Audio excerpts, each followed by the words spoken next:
What is up guys? Maayong udto sa tanan. Good afternoon. Um, no, so meron ako ibabahagi sa inyo guys kung saan ba kayo nakakabili ng mga ganitong flip tail, no? Yan guys. Medyo illegal nga lang to. Pero in that sense, pag ginanyan mo, hindi naman yan illegal, no? So ito po guys ay isang bracket na galing sa Sniper. So Sniper 155, salpakan po to sa Sniper 155, no?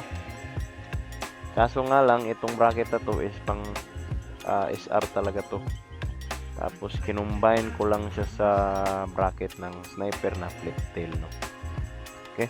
So ang issue nito guys, may issue akong nakita nito is yung magnet niya hindi gaanong malakas. So hindi kaya ng stock na kasama niya na magnet, no. Mahina kasi siya kasi hindi gaanong align yung pagkakabit.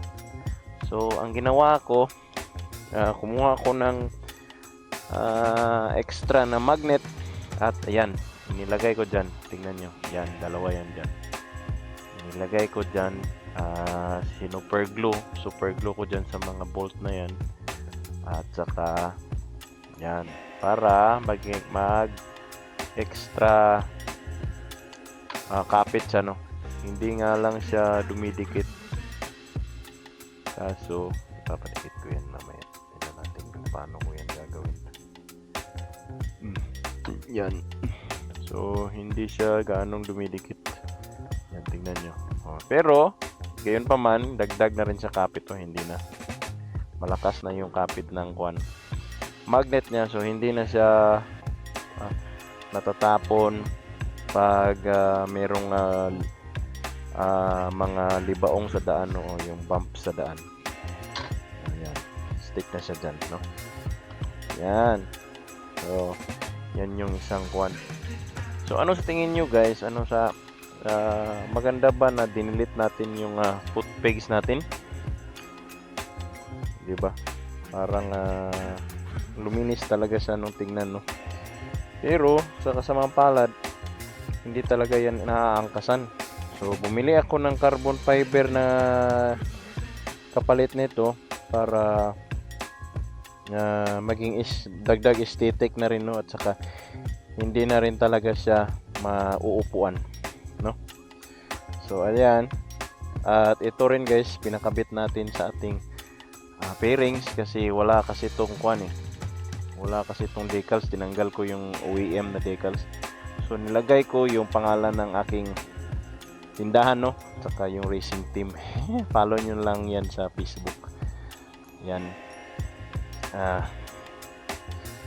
At yun. So guys, ang pag-uusapan natin pagkatapos ng issue na yan is ang ating, di ba nanonood kayo ng MotoGP guys? So nanalo na si Jorge Martin, no? So sa ibang level na naman yun. Ang pag-uusapan natin ang tungkol ni David Alonso guys, yung Moto3 na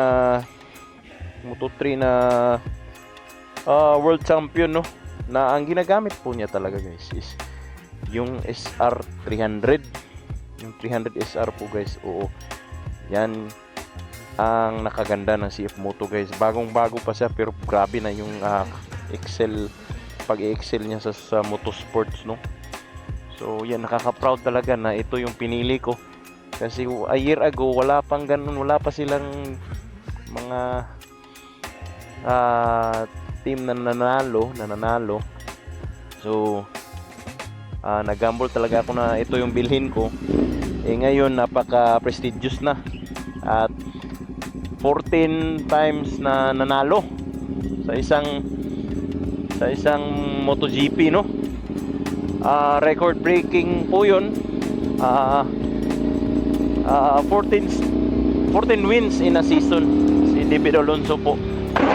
At napakagaling niya, talented talaga. At saka yung CF Moto talaga na 300 SR na ginagamit niya ay hindi naman talaga yung stock talaga, no, or yung pero ang heart at ang foundation po ng kanyang motor is yung 300 SR. So yan, so mga previous vlog ko, meron din nabibenta sa kasa na dito sa Cagayan de Oro, no? Meron na yung livery ni David Alonso, yung blue na may panda sa kanya kasi yun.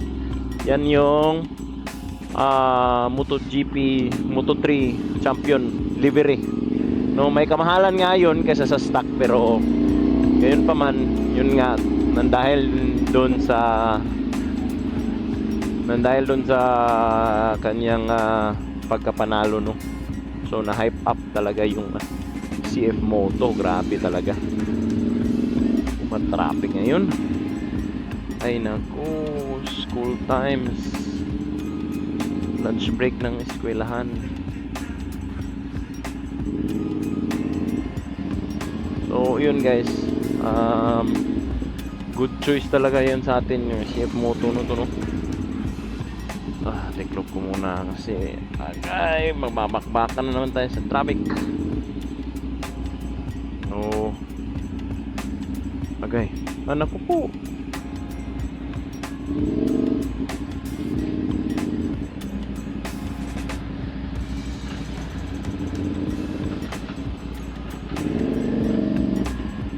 Yan. So isa tong downside dito sa side mirror nito guys, napakalapad, no?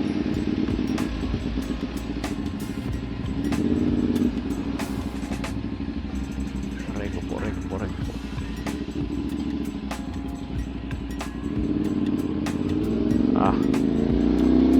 So marirecommend ko sa inyo guys, pag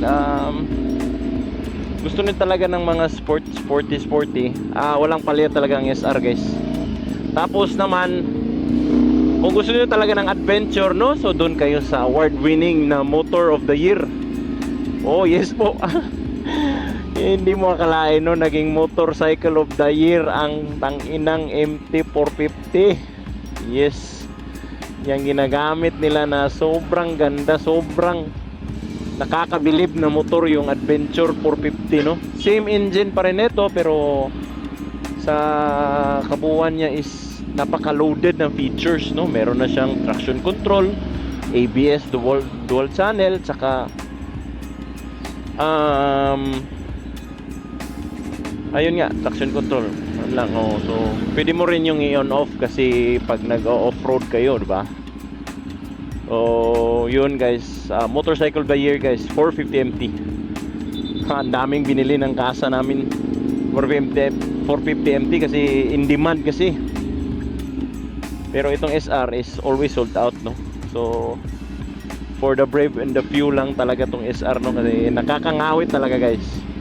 Hindi biro talaga ang pagdadaanan mo pag SR yung ginamit mo, no? Kasi subsob talaga to. Meron kasi itong DNA talaga ng super sport, no? Hindi pa siya super sport, sport bike pa lang to, pero yun pa man, kagaya ng upcoming na 675, yun super sport na talaga yun guys. Yan ang gagamitin next ni David Alonso guys sa pag up class niya sa Moto2 Team Aspar Racing Moto2. So 675 SR na po yung motor na gagamitin niya. Sa kasamang palad, wala po tong 450 SR. Wala sa ganong kategory, no? Nasa mid category kasi to. Nasa kalagitnaan ng Moto3 at saka Moto2. So, wala talaga siyang sa kanyang ginamit na sa MotoGP.